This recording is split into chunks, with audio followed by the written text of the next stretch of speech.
തീർച്ചയായിട്ടും ഇങ്ങനെ ഇത്തരം വീടുകളുടെ പ്രഖ്യാപനം നടത്തുകയും അതിനുവേണ്ടി ആരിൽ നിന്നെല്ലാം പണം സമാഹരിച്ചിട്ടുണ്ട്, എത്ര പണമാണ് നൽകിയത്, എന്തുകൊണ്ട് ഈ പ്രഖ്യാപനങ്ങൾ പ്രാവർത്തികമാക്കിയില്ല?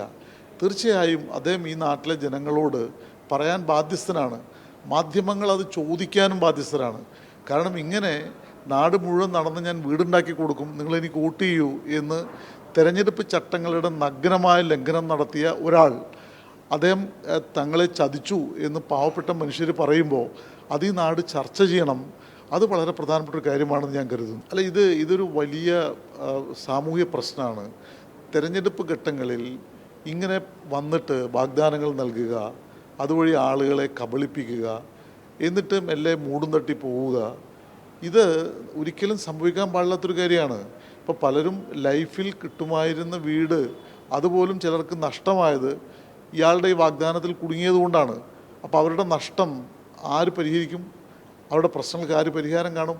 ഇതുപോലെ പാവപ്പെട്ട മനുഷ്യരെ തെരുവിലേക്ക് വലിച്ചെറിയുന്ന വഞ്ചനാപരമായ രാഷ്ട്രീയ നാടകങ്ങൾ ജനം തിരിച്ചറിയേണ്ടതുണ്ട്.